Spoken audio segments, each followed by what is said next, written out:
What's going on, everyone? Welcome to this live training. I want to post a topic and get started. Right, pin the comment. There we go. Okay, welcome to this live training, everyone.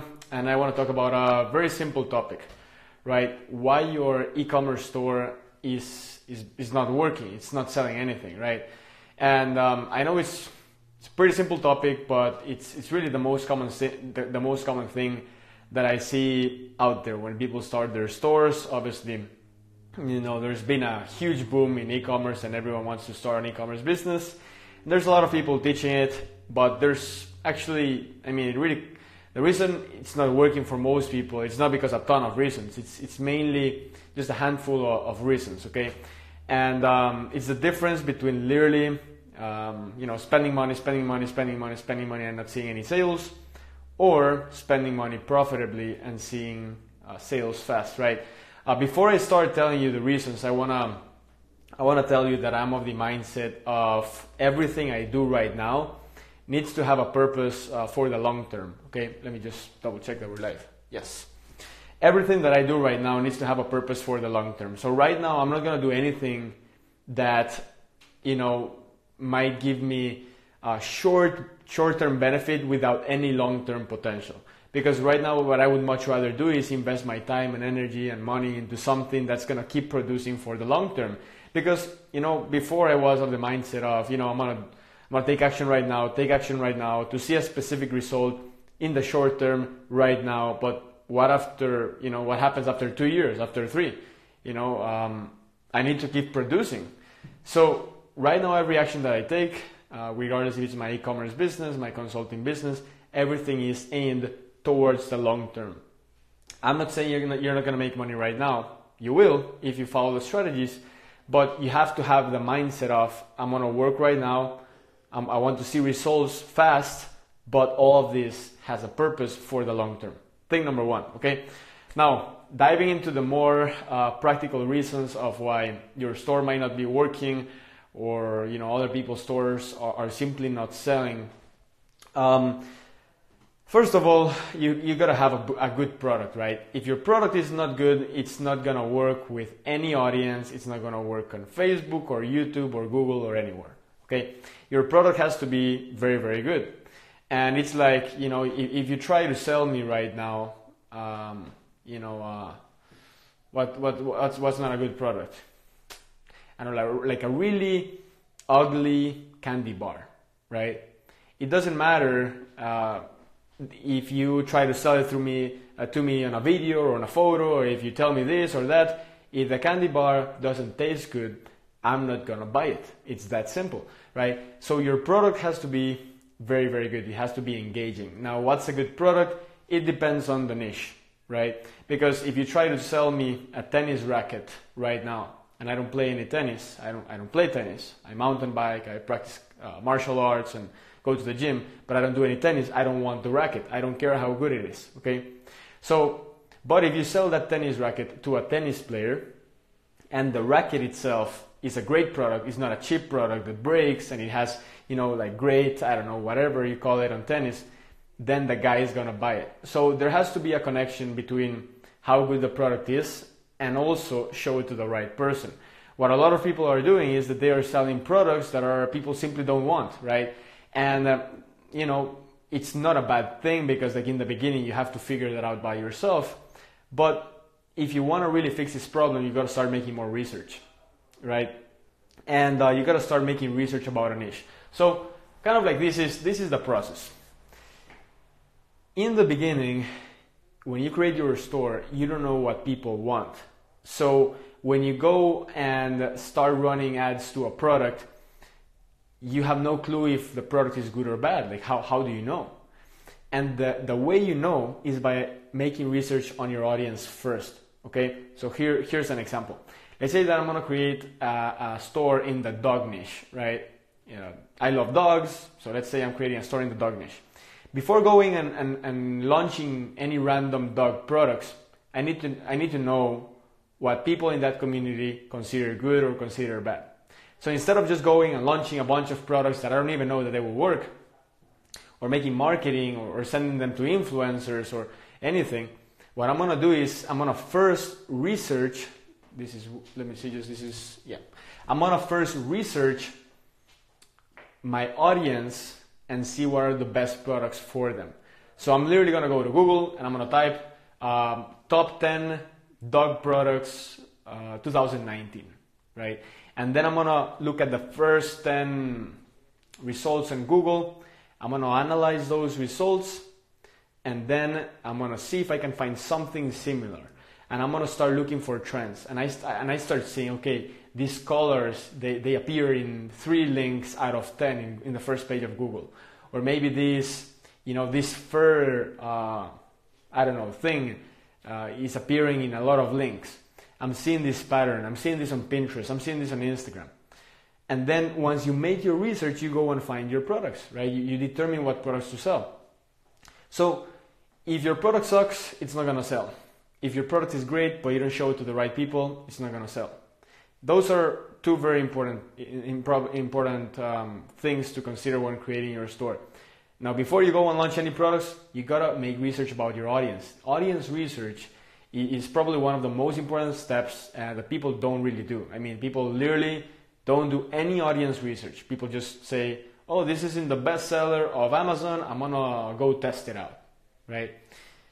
That's kind of like testing it out like this, being blind and doing like this, like working like this on your laptop, right? Basically, and putting your money in, in a very tough position because you could spend it with no results, right? So what you want to do to be safe and to get results faster and so that everything is smooth and nice is choose your audience, what niche you're going after: dogs, cats, beach lovers, bohemians, like I've been, and then make research and go look for the top selling products in that specific niche.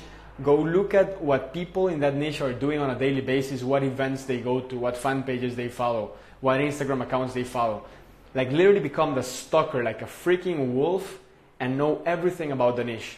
Once you feel confident about your knowledge about the niche, now you go look for the products. You don't go look for the products if you don't know the niche. It doesn't make any sense, right? It's like if I come here and I know that all of you guys wanna learn about e-commerce, and I start talking to you about cryptocurrency and forex and trading and all this stuff, right? You're gonna be like, what the hell? I mean, this is not content that I want to consume. It's the same thing. You cannot sell me a tennis racket if I don't like to play tennis. Okay? So make your audience research, then go and make your product research. Okay, give me a number 1. Let's see. Give me a number 1 in the comment section just to see if this makes sense. And these are not like technical answers, guys. These are not like, really complicated strategies that you have to implement to start getting sales. No. In fact, your strategies themselves could be extremely simple, like your advertising strategies, the way you market your products could be super simple. Could be a really good image with a short text, and boom, that's it, to the right audience. It's not super complicated. It's really the research that makes all the difference. Let me just check that we're on the same page. Okay, let me see. 1. All right, perfect. Now, thing number 2, why people are not buying from you, is that your store doesn't inspire confidence, right? I know that as marketers, we just look at the numbers, right? We go to Facebook, we place ads, and we take a look at the numbers. What's the cost per click? How many sales I made? How much money I made? And many times, yes, the numbers look good, even if your store looks like crap. But that doesn't mean your store should always look like crap. That doesn't mean that you should keep your store like that. So what I'm trying to tell you here is that if you want to inspire confidence and have a smooth sales process so that people come to your store, they see a nice product that they like because they feel identified with it, the product's good, they want to buy it, now you got to make sure you inspire confidence so that they move towards the end of the sales process, swiping up their credit card, entering the numbers and paying, okay? And if you want to do that, for the little details matter, right? That's what I always tell my clients. Your store cannot look like crap. If not, people won't like it, won't buy it. People will comment on your ads like, I'm not buying from this store. This looks kind of sketchy. This looks kind of, it doesn't inspire confidence. I see it all the time on ads, right? All the time ads that appear in my newsfeed, people are making comments, regular people. I'm not gonna buy this in this store, looks kind of sketchy, I'm going to Amazon, or I found it on another store. So the graphic design on your store needs to look really good. Like I would actually invest whatever you have to invest to make sure that the graphic design, like visually, it's appealing. It doesn't have to be thousands of dollars, no, right? You could get a graphic design package from someone that really knows their stuff for $200, $300. The thing is that if you're trying to save every single dollar, by looking for this guy that's gonna make your logo for $5, then this guy for $1, and that's how the store will look. It's gonna look like a $5 store. I'm not saying spend the most money, of course not. Like you gotta know, you gotta find good deals. But my point is, graphic design has to be really nice. Something that if you were to go to that store, you buy yourself. If you feel that if you see your own store and you wouldn't buy it there because of a lack of confidence, then trust me, your customers are gonna think the same thing. So you gotta put yourself in the customer's shoes, in the people that are coming to your store, look at their experience, and ask yourself, would I buy from my own store? If the answer is no, then you have a problem, right? Graphic design has to be there. Make sure the store is smooth. It's not like laggy and has like a lot of bugs. That's something that I'm fixing myself, because I've always used like Shopify themes, but I created like a custom-made theme for my store. I wouldn't really recommend it, honestly, unless you really want to spend a lot of money and you want to have like really customized stuff. But it's kind of like being a pain because there's so much stuff to fix. I would just get a simple working theme from Shopify and make really nice graphic design and go with that, right? And so confidence, right? And apart from that, you want to be creating content for your brand. Now, a lot of people tell me, hey, how do I create content if I don't have an audience? If I have a general store, I sell baseball stuff, car stuff, cooking stuff, dog stuff. How do I create content? The answer is, it's really complicated, and you got to figure it out. It's really complicated because when you don't know who your audience is exactly, how are you going to create content? Right now, I'm creating content to you specifically about why your store is not working, and I know that you guys, for the most part, are interested into online marketing, social media, selling physical products, or digital products, right? But more specifically into e-commerce. I know who I'm speaking to. But when you don't know who you're speaking to or who you're targeting, then how are you going to create content? It's like if I was just like coming here and being like what do I do, right? I don't know what to say, like what do these people want or what do these people like? Same thing for your store, right? You got to have a specific audience. Now within the specific audience, you can have different types of products, different types of product types, collections, so you can start, figuring out what kind of products sell in different kinds, right? Could be shoes, hoodies, jewelry, but I would be more targeted to a specific niche. And that's kind of like, the ones that come to my mind, it's really the knowing your audience research. Then after that, doing product research, figuring out what that audience wants specifically, not copying everyone else. This is a big one. Before I end this, I have to go to a call. But before I end this, don't go and copy every other guy out there. That's a big problem, because what most courses teach is, if this guy is doing well with this product and this store, go copy it, you will see the same results, right?